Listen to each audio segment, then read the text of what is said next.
Once upon a time, in a land where the sun-kissed golden sands and rivers sparkled like threads of silver, a great leader named Ontes roamed the wild. He was strong, wise, and restless, searching for a place where his people could call home. One fateful day, as he walked along the banks of the Huron River, something caught his eye, a vibrant red flower swaying boldly in the breeze, unlike anything he'd ever seen. Ontes paused, his heart stirred by the sight. His advisor Rulum, clever man with maps and grand ideas, urged him to settle elsewhere, pointing to fertile lands near corn and wheat. But Ontes was no ordinary leader.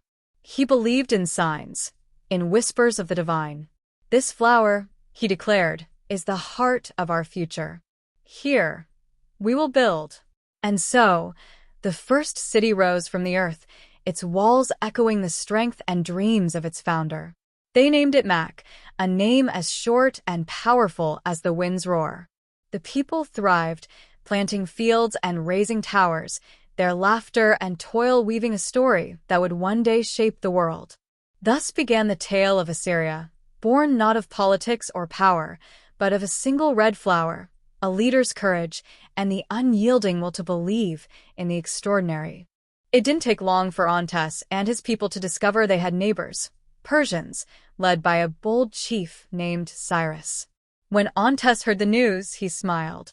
"This is good," he said to Rulum, his trusted advisor. "Together, we can build a future stronger than stone." Rulum, ever cautious, raised an eyebrow. "They are warriors, Ontes. Be careful." But Ontes' mind was made up, especially when scouts returned with curious news. Near the Persian city of Parad, another meadow with red flowers had been found. "The flowers are a sign," Ontes declared. "We are meant to be allies." Not long after, at the very spot where the red flowers grew, a messenger from Arabia arrived. He came on behalf of the mighty King Abu Bakr, his robes flowing like desert winds and his words carrying tidings of trade and friendship. Ontes saw this as another sign, a thread of destiny weaving their lands together. "The flowers speak again," he said with conviction. To honor the moment, he commanded his people to weave red into his royal robes, a symbol of unity, strength, and the promise of a brighter future. Years passed in peace, and the Assyrian soldiers ventured far, reaching a great hill overlooking the lands of Arabia, a vast, empty expanse, as their scouts reported. It was a world of sand and sun, but to the keen eyes of Ontes' people, it held promise. The wise among them chose a new place to settle, near fertile waters teeming with fish and, of course, 2 red flowers standing defiantly against the barren landscape. They named the future city Olive, a symbol of growth and harmony. Messengers were sent to the Persians, but no word returned. While Rulum worried at the silence, Ontes merely smiled. "The flowers have spoken," he said. "No news is good news." This, too, is a sign. After many years of wise rule, Ontes passed away, leaving his people in mourning. Beside him, his loyal advisor Rulum also found his final rest, their stories now etched into the heart of Assyria. The throne passed to Ontes' son, Ontes II, a leader young in years but rich in the legacy of his father. Soon after his ascension, a bold and ambitious advisor named Wilk approached him with a daring proposal to strike against the Persians and capture slaves to expand their strength. But Ontes II, though youthful, carried his father's wisdom. He raised his hand to silence Wilk. "We are not conquerors," he said firmly. "We are builders. Let the Persians be, for they are as much a part of this land as the flowers that guide us." One fateful day, as Ontes II journeyed through his flourishing kingdom, troubling news reached him by way of a river messenger. In Persian lands, vast copper deposits had been discovered, resources of immense value for crafting superior weapons. The revelation unsettled Ontes II, who saw the potential threat to Assyria's peace.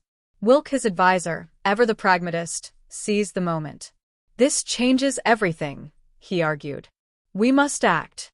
Either build defenses or take control of those deposits from the highlands known as the Mountains of Eternal Peace."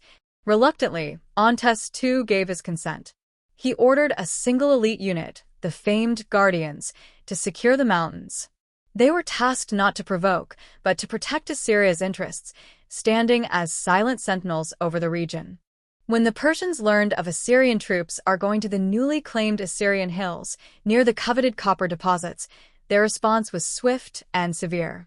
Persian people moved to occupy Olive region, the very site planned for the next Assyrian city. The news troubled Ontes too, but true to his father's legacy, he chose restraint. "We will not act in haste," he declared, though his unease grew. Meanwhile, Wilk, undeterred by the king's cautious approach, withdrew to work in secrecy with a select group of followers. In the shadows of the mountains, Wilk focused on developing a groundbreaking weapon, arrows capable of being launched from great distances. He called the soldiers who would wield these weapons archers, a force he believed would one day give Assyria the upper hand in any conflict. That day, a group of Assyrian settlers approached King Ontes II with a pressing question: "Where shall we settle, my king?" The people needed guidance, for the future of their new city hung in the balance. Ontes II, torn between duty and caution, turned to his family for advice. His wife and children deliberated, yet no clear consensus emerged. Finally, his eldest son, Amber, spoke with the wisdom of someone beyond his years. "Father," he said, "let us choose a place that brings peace, not conflict. Now is the time to grow, not to fight." Ontes II listened, his heart swelling with pride. Placing a hand on his son's shoulder, he declared, "Then so it shall be. We will find a home that nurtures us and keeps us far from the shadow of war." Not long after, Wilk, the bold and ambitious advisor, passed away. His dreams of mighty archers remained incomplete, but his name was whispered with both admiration and caution throughout Assyria. Meanwhile, the settlers founded their new city, naming it Kalmiz, a haven nestled beside fertile waters. It became a symbol of Assyria's growth, a place where life flourished away from the tensions with Persia. Years later, King Ontes II, known as the Peaceful, took his final breath. His reign had been one of quiet strength, marked by his unwavering commitment to harmony and the wisdom of his family. Assyria mourned deeply, but his legacy endured, carried forward by those who believed in the Red Flower's promise of unity. During the reign of Amber, Assyria entered a golden age of prosperity. Cities flourished, trade expanded, and the arts reached new heights. But as the years passed, the tides began to turn. Discontent simmered in the streets as Amber's control over the Eternal Peace Hills slipped away. The loss of these strategic heights emboldened the Persians, who began producing weapons forged from their newly acquired copper. Whispers of war spread like wildfire among the people. Fear turned to mockery, and the once revered royal lineage became a target of scorn. "The old bloodline has grown weak," they murmured in anger. Amber, struggling to address the unrest, seemed increasingly distant and uncertain. His once steady hand faltered, leaving no one strong enough to quell the growing flames of discontent. Assyria stood on the edge of a blade, its future shrouded in shadow as tensions with Persia and its own people threatened to unravel all that had been built. With each passing year of Amber's reign, Assyria's situation grew more dire. The streets echoed with unrest, and the kingdom's strength waned. When Amber finally passed away, his people mourned not with reverence, but with resignation, bestowing upon him the posthumous title, the Weak. The throne passed to his young daughter, Wella, a queen of tender age and little experience. Her ascension offered no immediate relief to Assyria's troubles. In her early years of rule, she seemed indifferent to the growing threats against the kingdom, offering no clear plan or vision. Her aloofness earned her a mocking nickname among her subjects, Miss Wella the Absent. The people whispered that she spent more time gazing at the stars than addressing the pressing challenges of the realm. For Assyria, these were uncertain days, and the question loomed, could Wella rise above her early reputation, or would the kingdom's fate spiral further into chaos? Over time, Wella began to find her footing as queen. Her first efforts were small but symbolic, ensuring her people had fish on their tables, a gesture that rekindled a flicker of faith in her leadership. Slowly, she began to shed her reputation as the absent. When reports confirmed what everyone feared, that Assyria's army was the weakest among its neighbors, Wella took decisive action. She summoned her council and declared, "We will no longer stand defenseless. A new unit must be formed, archers, trained to master the art of striking from a distance. From the mountains to the fields, they will guard our lands." The proclamation stirred hope in her people. Though the path ahead remained uncertain, Wella's determination sparked a glimmer of belief that Assyria could once again stand strong. The height of Queen Wella's missteps came when she relied on outdated maps to choose the site for a new city. With great ceremony, she sent settlers on a fruitless journey, only for them to discover that the chosen land was far too close to the capital to be of any real use. The debacle humiliated the crown and inflamed the people's frustration. Anger boiled over into open rebellion. Crowds filled the streets, shouting their discontent and demanding change. Wella, overwhelmed and unprepared, withdrew into the palace, seeking refuge from the storm she had unwittingly unleashed. But the unrest only grew, and after a year of chaos, the people's fury reached its breaking point. Captured by an enraged mob, Wella met a tragic end, thrown into the sea as a symbol of the people's rejection of her failed reign. With her death, Assyria entered its first era of anarchy, a kingdom without a ruler, its future hanging by a thread. In the aftermath of Wella's downfall, Assyria was plunged into disarray. Local disputes erupted, and various factions vied for power. Amid the chaos, a surprising figure emerged, Leon, a grain silo owner with a sharp mind and a calming presence.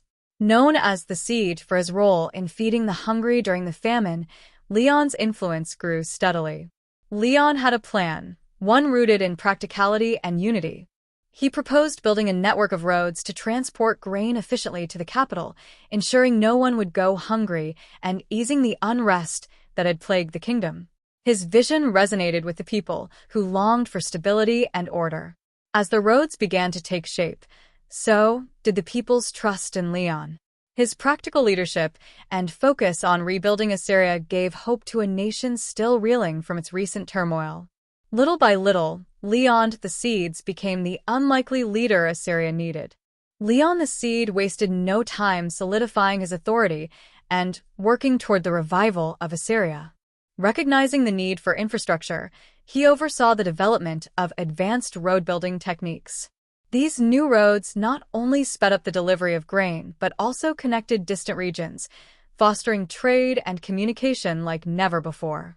With stability returning, Leon pushed forward with reforms aimed at re-establishing a monarchy. He believed that only a strong and respected central ruler could unify Assyria for the long term. At the same time, he made strides in diplomacy, seeking to mend the frayed relations with Persia. The task was not easy, as the Persians had recently embraced a new religion, Islam, which was spreading rapidly across their lands. Leon approached this change with tact, respecting their beliefs and opening channels of dialogue.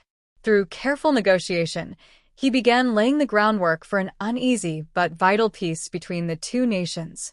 Leon the Seed's vision and pragmatism brought hope to a weary Assyria, positioning the kingdom for a new era of strength and resilience. Leon the Seed quickly took control of the rebellions that flared up in the cities. He sent grain supplies to the most troubled areas and sent envoys to negotiate with local leaders, offering fair solutions. For the more aggressive uprisings, Leon used his militia to swiftly bring order, minimizing bloodshed. This decisive action earned him respect and strengthened his rule, bringing stability back to Assyria. Leon managed the kingdom so wisely that there was enough wealth for everything Assyria needed. However, as he grew older, he worried about his only son, Luck, a hot-headed young man with ambitions that sometimes worried his father. To strengthen Luck's position, Leon converted to the Persian religion, hoping to cement peace and build alliances. This move pleased Leon, knowing his son would no longer see the Persians as enemies, but as potential partners in building a powerful dynasty and discovering new lands. One day, Luck came to his old father and said that the land and mountains he wanted to explore were lost. They had discovered floating ships in those waters, signaling foreign powers. Luck told his father that, despite Leon's great efforts, Assyria was still vulnerable and weakened. "We need new territories," Luck declared, "and we must set sail to secure our future." The king's health began to fail, and Luck was eager to visit him. But on his way, he met a traveler from faraway lands. The traveler told Luck that his kingdom was like something out of a fairy tale, completely backward and stagnant, where nothing ever happened. The people of this kingdom, the traveler explained, were unaware of the outside world. They walked around happily, eating fruits from their orchards and dreaming of someday seeking a cure for all their problems. Luck was disheartened. The young traveler's description of Assyria, from his perspective, made Luck believe that the kingdom was doomed. Determined to act, Luck turned to the traveler and asked, "What should my country do to be safe in the future?" The young man laughed, pacing the room before speaking. "Build a great wall, if one has not yet been made," he said. But after listening to the tales of Assyria, he dismissed them as foolish chatter and said there was no real plan to save the kingdom. After many years, Luck, known as the Explorer, achieved his goal. One of his crews successfully discovered a new land called Silic, and Luck, along with the nomadic tribe of Wella, boarded a ship to sail toward his dream, the towering peaks of Lostasol. As he stepped onto the ship, Luck raised his hand to the sky and spoke with a voice that carried across the deck, strong and unwavering. "I swear upon the waters and the wind, I shall return to you, Assyria, with the glory of new lands and new strength. From this day forward, I renounce the red of our past. Our kingdom shall wear the blue of the sea, a testament to our future and the endless horizons we shall conquer." With those words, he swore off the color red forever. Now, Assyria would be known for its sea blue colors, a symbol of hope and a new beginning. At sea, Luck's modest ship encountered a Persian warship, its sails powerful and imposing. The Persian captain, a shrewd and experienced leader, called out and proposed open borders between their nations. Luck, eager for peace and new alliances, agreed with pleasure.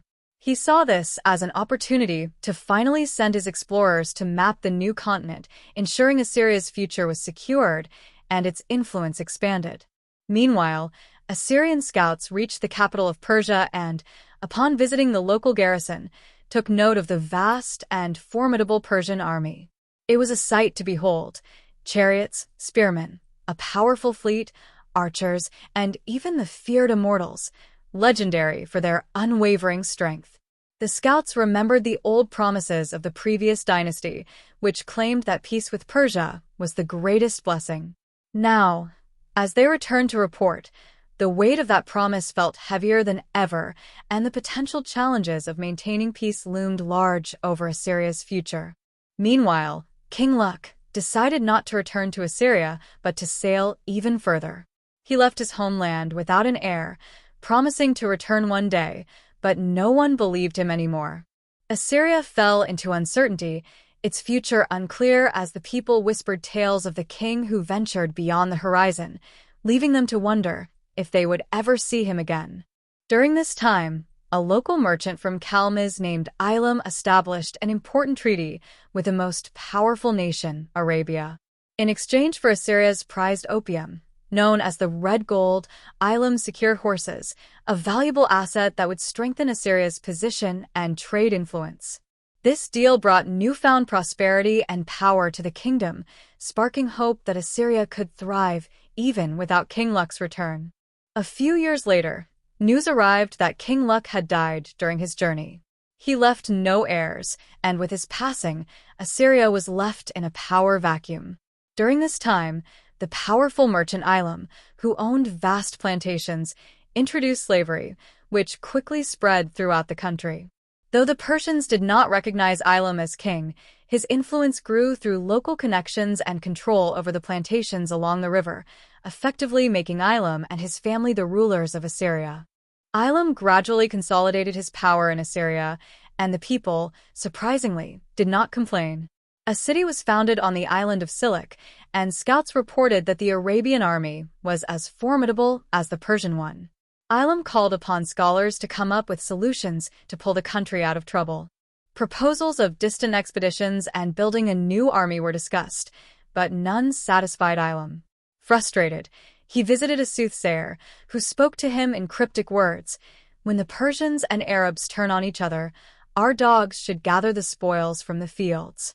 Scouts brought new reports, and Ilam began to trust the soothsayer more and more, especially after she predicted that, during his lifetime, the Persians would strike the Arabs. Ilam pondered this for a long time and decided that he needed to prepare his army for such an event. He focused on building a strong and disciplined force, training them with advanced tactics and ensuring they were ready to act the moment the two powerful empires clashed. To bolster the state's budget before the opportunity arose, Ilam set out personally at the head of a caravan, intending to deliver opium to the king of Arabia. This was the command given to him by the soothsayer Selina, whose daughter, Sina, had become Ilam's concubine. Both Selina and Sina accompanied Ilam on this journey, their presence adding a touch of mystery and fortune to his ambitious endeavor. Ilam arrived in the capital of Arabia with 900 gold coins, a grand offering of wealth and trade. Though the Arabian king received him coldly at first, he eventually recognized Ilam as the de facto ruler of Assyria. Ilam spent time at the royal court, mingling with influential nobles and forging alliances. With each conversation and shared toast, he worked to secure Assyria's position and build relationships that could benefit his kingdom in the future. The military situation in Assyria also began to improve significantly. Under Ilam's leadership, the army was reorganized and strengthened, with new units being trained and better equipment provided. Ilam's focus on discipline and strategy created a force that, while still smaller than those of Persia or Arabia, was now capable of defending the kingdom by archers and seizing opportunities with fast chariot army. Meanwhile, 2 Assyrian ships sailed the vast oceans, exploring unknown parts of the world. Their voyages brought incredible discoveries, including the vast lands of America and the rich, mysterious territories of Burma. These discoveries not only expanded Assyria's knowledge of the world but also hinted at untapped resources and potential allies or rivals that could shape the future of the kingdom. The tales of these expeditions sparked excitement and fear among the people. Here ends the so-called flowering period of Assyria. Widely regarded by historians as a time of missed opportunities and squandered potential, it was also a period of relative fortune. Despite its flaws, the kingdom survived, adapted, and laid the groundwork for what was to come. As the final days of this era faded, Assyria stood on the brink of transformation, ready to step into a new chapter of its history, one filled with promise and challenges alike. The next era will unfold in the following part of this tale.